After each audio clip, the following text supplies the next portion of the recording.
Just tell me when I'm supposed to start talking, that's all.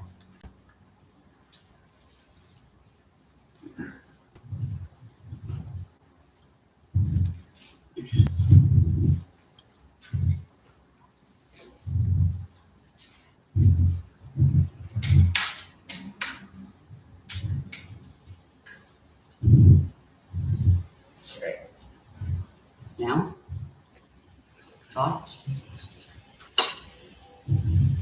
No? Talk?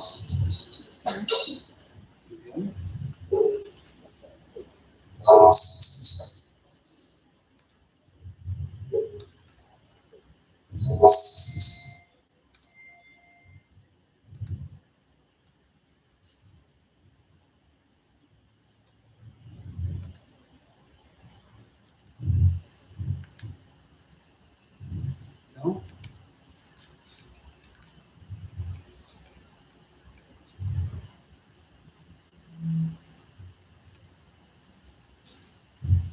Good afternoon, everyone. Thank you for being here.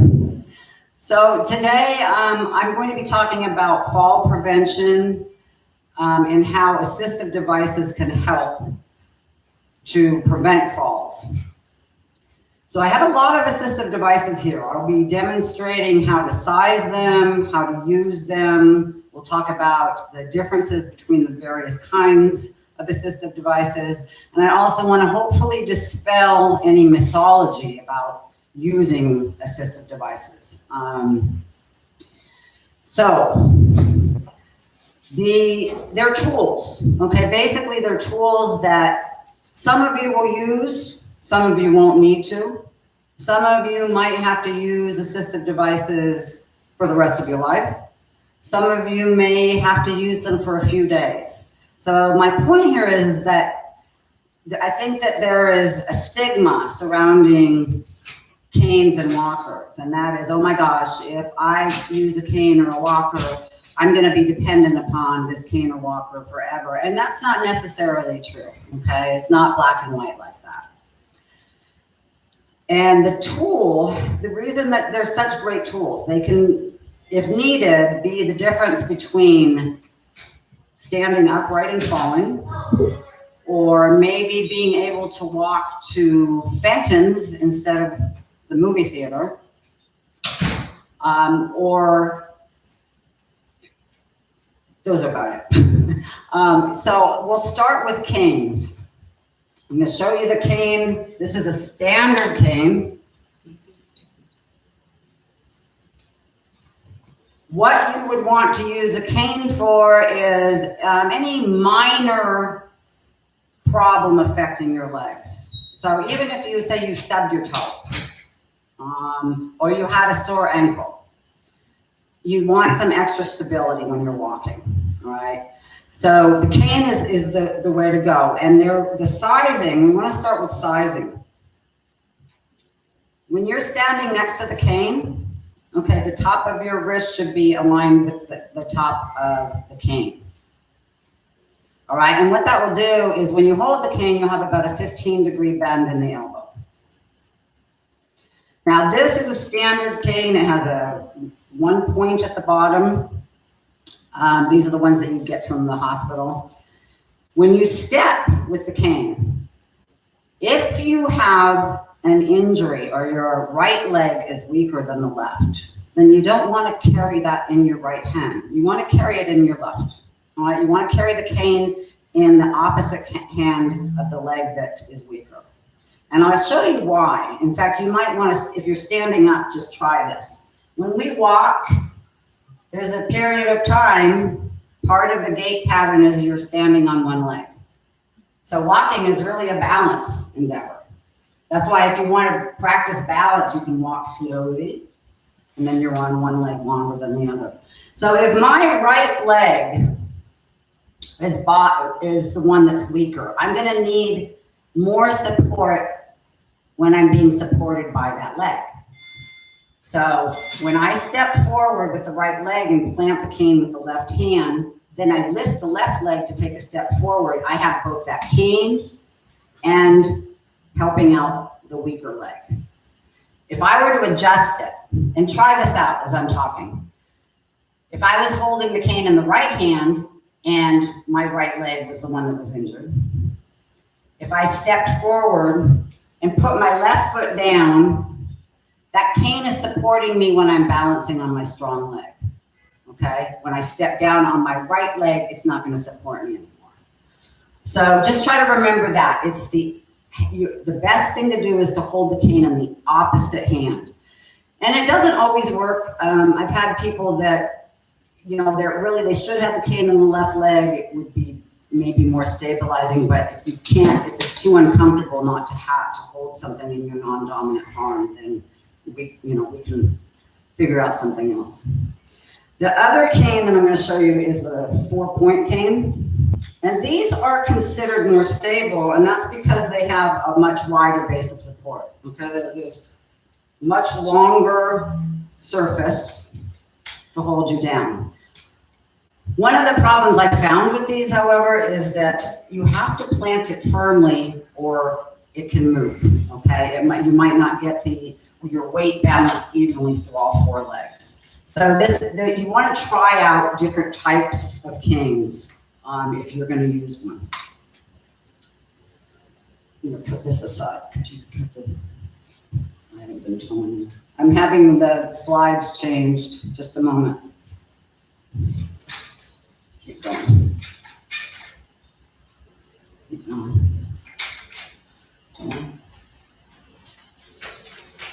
Okay. So I have a lot of walkers here. I'm going to show you a lot of walkers. What they're for, just like canes, is there to improve your mobility. All right, that's really our goal, is to keep you mobile, keep you walking, keep you doing the things that you like to do in your everyday life. You would choose a walker over a cane, for example, if you had a total hip or knee replacement. Or if your balance issue was more than minimal, it was a moderate balance problem. Or you were just having, perhaps you have a neurological disorder and it makes, so you have stability problems. Or if there's real significant weakness in the legs that you need to have that extra support. So this is a standard walker. I'm sure everybody has seen this before, okay? I'm going to go to the next. These walkers are covered by Medicare. They're light, they're easily foldable, but they don't maneuver easily. So I don't recommend using a standard aluminum walker outside, okay? Because it's really not gonna glide very well, and because we have so many problems with the streets, you might get caught. So if you are somebody that is out walking a lot and you have a standard walker, come talk to me and we can see about maybe getting you on a 4-wheel walker. We're going to talk about size now. Next. So size is important, very important. The walker that fits me is this one, because my wrist is aligned with the top of the walker. It's the same thing as the cane, same idea, right? That way I can have about a 15-degree bend in my elbows. So if I were to use a walker that was too short, like this, what's gonna happen is I'm not gonna have any bend in my elbows. So I'm gonna end up taking short steps, and that's not safe. Now, the other thing about having a short walker, which part of this is true, but there's some of it is mythology. If you have too short of a walker, you might lean into it and lean over, but that can actually happen with a tall walker too. All right, if you have a postural problem that causes you to lean forward, I'm gonna get to the side and do this. Okay, trunk flexion like this.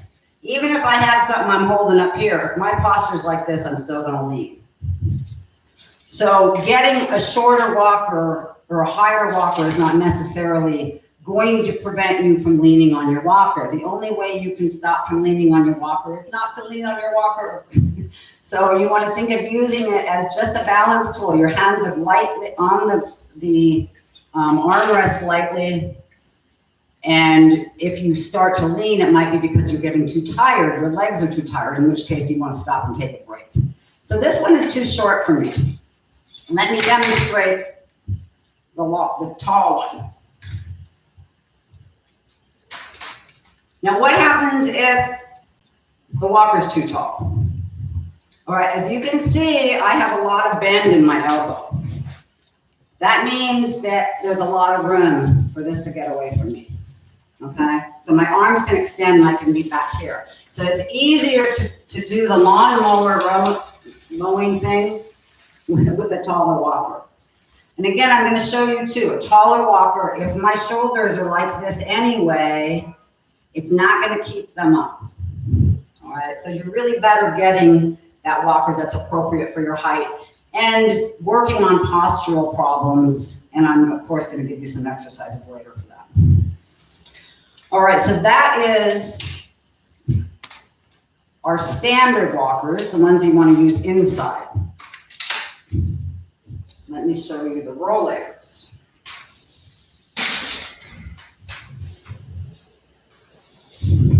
Okay, a rollator has 4 wheels. It rolls. It's better for outside. It moves more easily. You're going to be able to turn it more easily.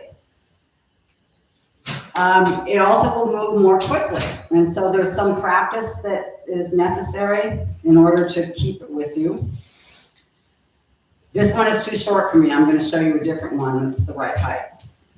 But this is kind of one of the old school rollators. It has a seat where you can sit down. There's a basket. It's perfectly fine. The most current, or the newest walkers, they've been out about maybe 6 years, the Nitro. Okay, the Nitro has bigger wheels, right? So you can actually move it more quickly. It's more stable. It also is made of a much lighter metal, so it's a lot lighter to pick up.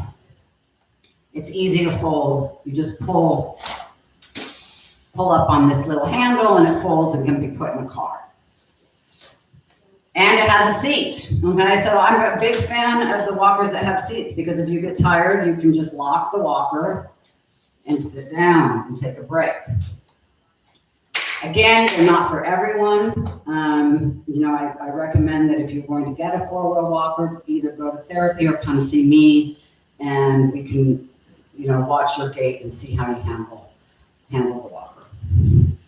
Now, when you're walking with a walker, you want to be able to step so that your feet, or the mid part of your feet, are about in the mid, aligned with the mid part of the wheels. I'm hoping you can see this on this. All right, so you don't want to be back here, and you certainly don't want to be up too close either. You want to be able to stand such that you can gently take a step, a big enough step that foot passes the other foot, and that you're standing up straight. Now, obviously, I don't expect you to remember all this, so if you're going to be needed, if you need to have a walker, we'll go through this again one-on-one. Okay, next slide, please. Wheelchairs and scooters. All right, these are for ambulation, not mobility, because if you're going to use a wheelchair or a scooter, you probably can't wait there. I didn't bring one because I'm not going to spend very much time on them. They can be temporary. You might need a wheelchair for a while you're on skilled nursing. Again, don't necessarily believe that once you sit in one of these, you're never going to get out of it.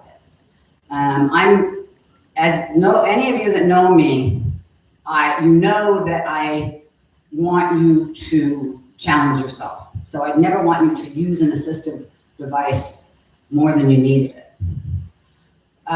So they're really for more severe balance issues and mobility problems, or if somebody has had frequent falls. So if nursing was to see that you've had 3 falls a day, then that might be a consideration just to keep you safe, to get you in a wheelchair.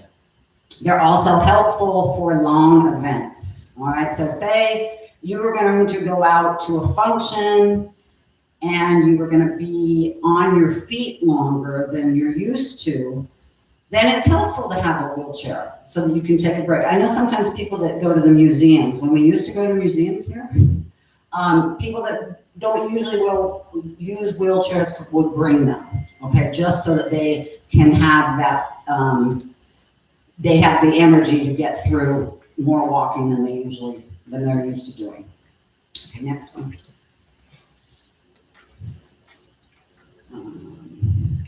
So important for wheelchairs is that they're sized properly. All right. So there's certain measurements that need to be taken in order for you to be sitting at the right angle, for you to be sitting in a place where you're stable, where your trunk is stable. And there's a lot of different kinds of wheelchairs that really actually depend on your height, your weight, your condition. So if you were ever to need one, then it would require sitting down and actually sizing you for it. All right, so the next one I'm gonna show you. I'm gonna hit that slide. Walking poles. Hang on. I thought I had them.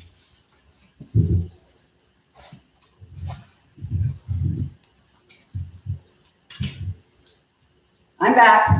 Sorry about that. Okay, these are walking poles. These are very popular in a lot of European countries. And they're really great for performance enhancement.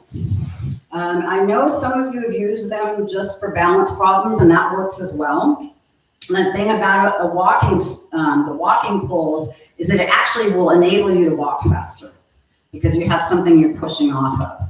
So the walking poles, when you're standing with an elbow at 90-degree bend, your palm should be at the top of the pole.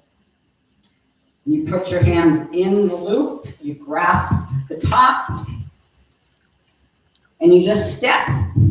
Is that on? Okay. So I'm going backwards now, I don't recommend that. But, so you step and push off from that pole.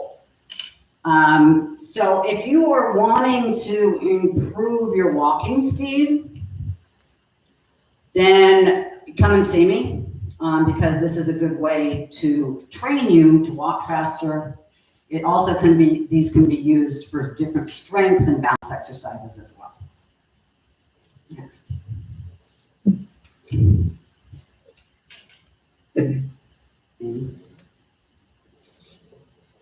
Okay. So we're gonna go, can you go to the next slide, please? I'm gonna show you some exercises now. Of course, I'm gonna show you exercises. And these exercises are useful even if you're not using an assistive device, all right?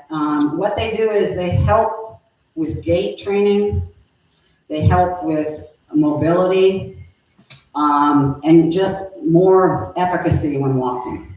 And they're great for everyday fitness too. So what I'm going to do is I'm going to put these on Cubigo tomorrow so that you have a copy of them if you want to do them on your own. Let me grab my sheet here.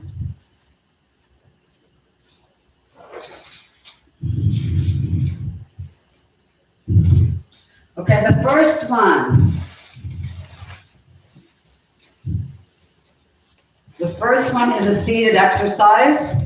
I want you to sit, if you have a chair, sit toward the edge of the chair. So you have room in the back. And what you're gonna do now is just lean back so you're sort of bending your back over the top of that chair, okay? Notice how that feels. Now use your abdominals to pull yourself back up. And again, lean back. All right, so this is a great spine extender. All right, it's gonna help you with your posture. It's gonna help you if you're using a walker. Will help you stand straighter. This is 5. We're going to do 5 more times. Straight. Sit up tall. Lean back. Let yourself lean over the top of that chair and up and back again. And straighten up. Again. Feel that movement in your back. It's a great exercise for limbering up the back as well. Okay, good. I'm going to stand for the next one. I'm going to use a band. I think a lot of you have bands at home, but if you don't, you can just use your arms. And this exercise will help strengthen the muscles that pull the shoulders down, all right? So if you are walking around like this a lot, if you're under a lot of tension and you're holding your arms like this, of course, it can really affect you. It can cause back pain, neck pain. This will help with posture. So again, it's going to help with walking, and it's going to help you to keep your shoulders down. I want you to bend your elbows so they're about 90-degree bent. Palms are facing the ceiling. Now pull the shoulders down as you straighten those elbows out.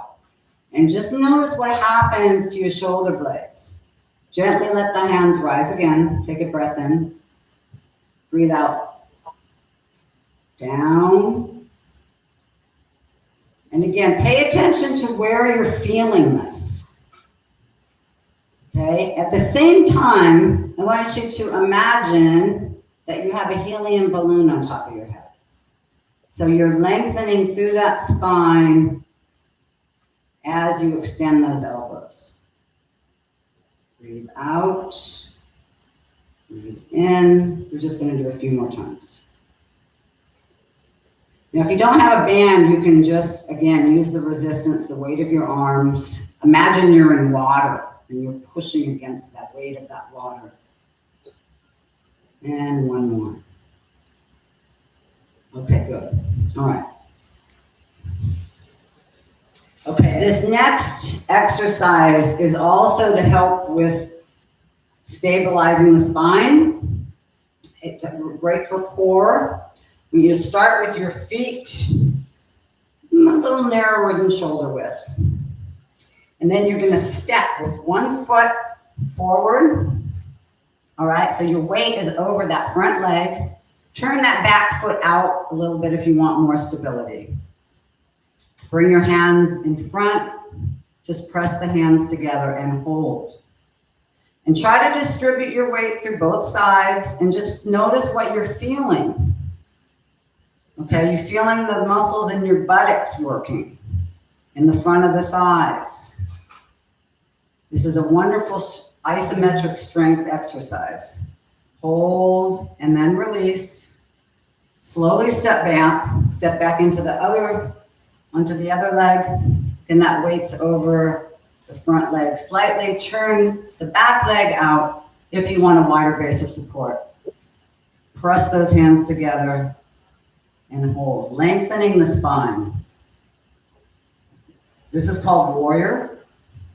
So think long spine, powerful stance.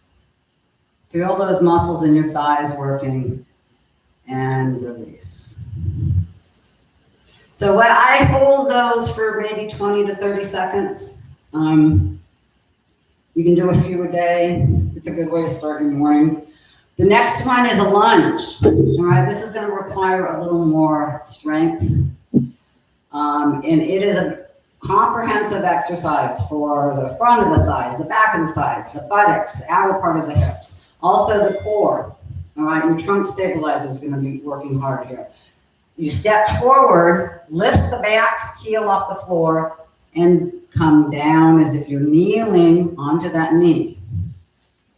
Now, I want you to think about the work in the legs, but also the work that's going on here in your trunk. As you press up, lengthen that spine. Now, you might be able to see how this can be helpful when you're walking, because you're in a wide stance, so it can help you with taking bigger steps. Now step forward, bring that other foot back, heel up, Same thing, straight down, as if you're gonna kneel onto the back knee. All right, now if you're seated in a chair, you can modify this. Just sit at the edge of the chair, get one leg back, the other leg forward, and just move up and down as much as you can in the chair. Up. Okay, I'm gonna make this a little more dynamic. So what I'm gonna do is take a big step, heel down first, bend, straighten, take another step. That's gonna require a lot more balance. Okay, let's try one more time. You can hold on to a walker if you need to also. Heel down, bend, up, take another big step, bend, and come back. All right, another one. When I look at people's gait patterns, I look to see how their foot is striking the floor.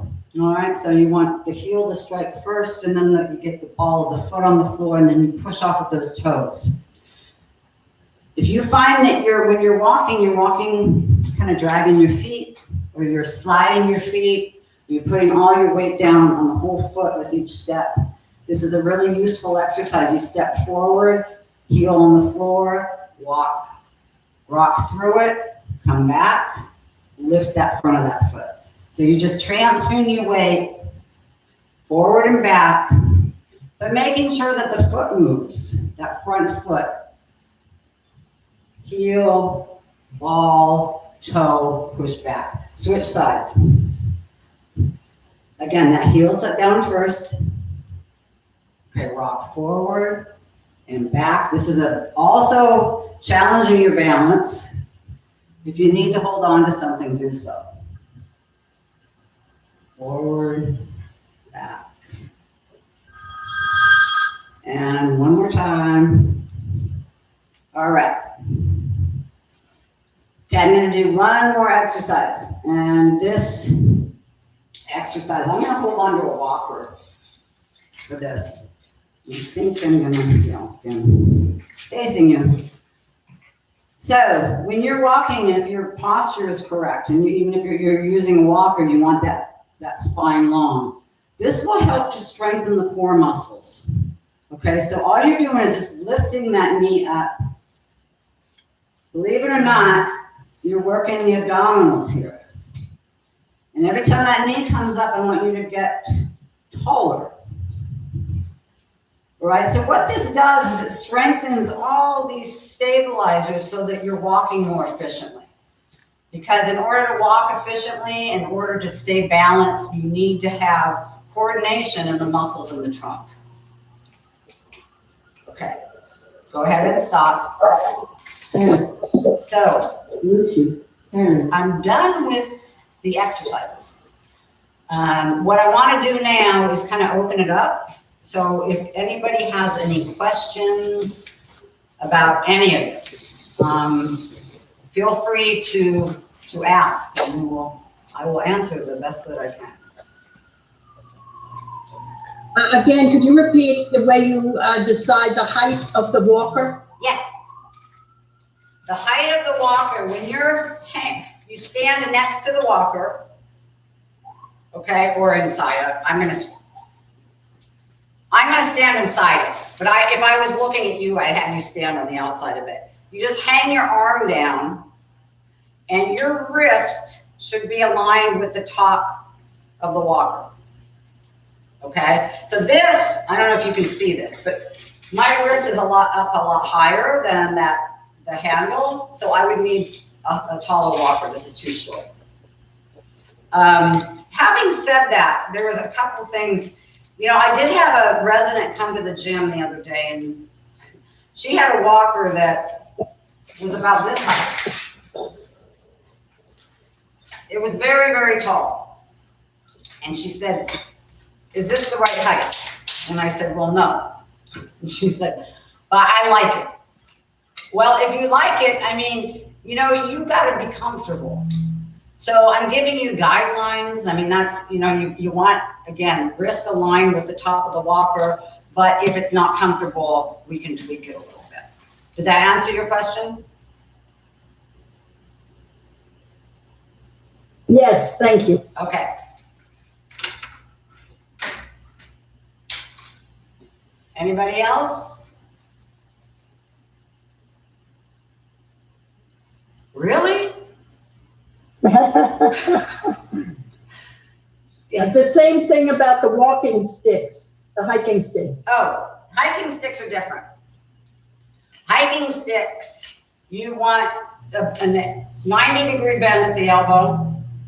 And so when you're standing with a 90-degree bend and you have the stick right next to you, the palm should be right on top, okay?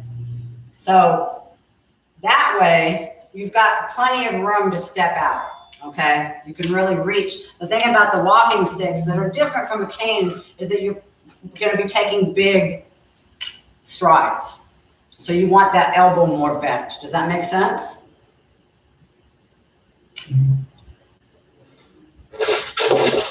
I'm gonna assume it makes that sense.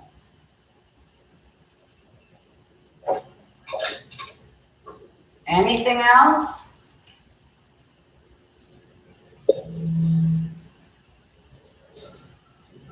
All right, well, if you think of any questions that you have,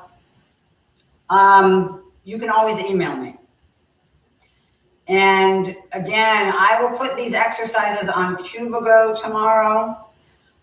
Just kind of as a last thought is try to, as you know, try to keep exercising daily. The ones that I gave you today, that I did with you today, are pretty specific to gait, to balance. Even if you're not using a walker yet, or you don't need one yet, it's a good idea to keep all of these things in check so that you stay as mobile as possible for as long as possible. Kathleen, I have one. Okay. This is it. Recommendation. One way of getting therapy is please ask your doctor to get an order. And wellness can assist you, especially now with pandemic, we're not very active. So definitely physical therapy is really important. Yes. So if you're oh, sorry. Go ahead, just encourage about the therapy. Yeah, good point, Zinnia. So if you have an injury, in the ideal world, you would see a doctor or talk to a doctor and she would say, okay, I'm gonna send you to therapy. And she'd give you an order. Okay, that's not usually how it happens though, unfortunately. You've gotta advocate for yourself. So if you're feeling unstable for any reason, and your gait's off and you're concerned about it, then try to get an order for physical therapy. And like Zinnia said, you have to get it from your doctor. So you just contact the doctor and say, my balance is off. I'm afraid I'm going to fall. Or, my left leg is feeling very weak. And they can hopefully order you therapy, and then you can get a lot of concentrated work for that issue.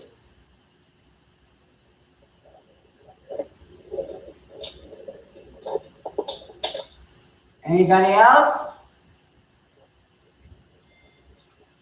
Okay, you know where to find me.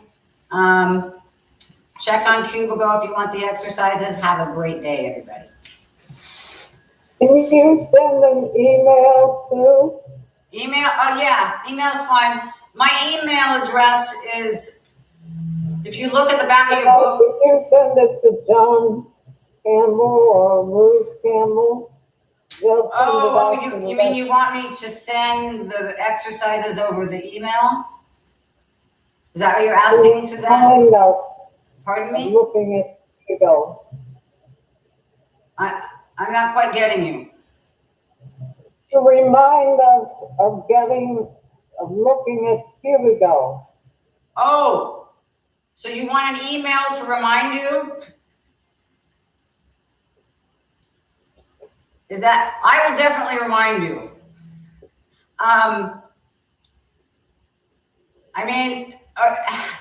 Suzanne, do you have Cubigo? Do you use it?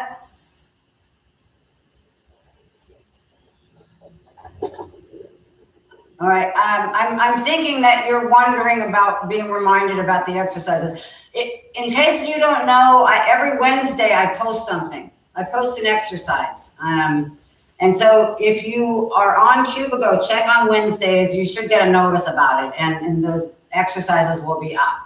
If you cannot get on Cubigo, and so you don't have access to it, then you can call me in the gym, or you can send me email and just request it. I can always put them in your box for you. Did that answer that, Suzanne? All right. Okay. All right, everyone. Thank you again. I'll see you later.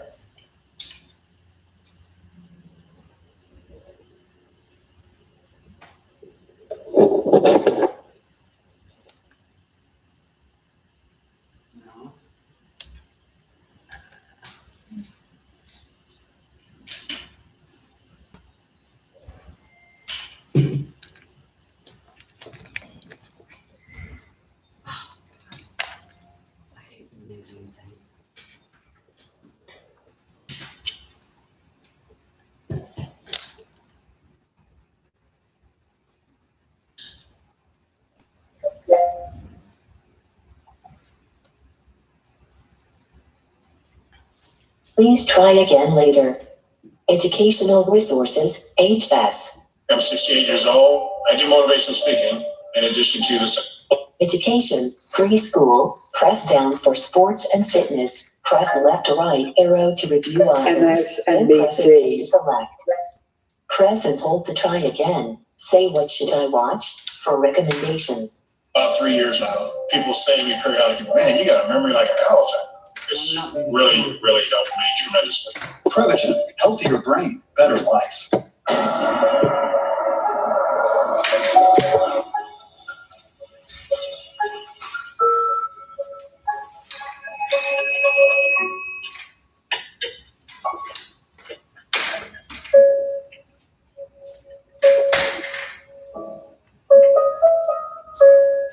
Comfort in the extreme.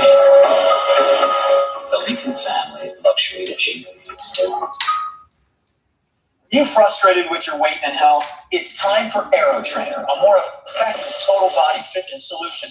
AeroTrainer's ergodynamic design, 4-patented air chambers, breed maximum muscle activation for better results in less time, all while maintaining safe, correct form. It allows for over 20 exercises. Do the AeroTrainer Super Crunch. The pre-stretch works your abs even harder, engaging the entire core. Then it's the back extension, Super Rock, and lower back traction stretch to take the pressure off your spine and stretch muscles. Like the ultimate total body exercise. Build your upper body with push-ups,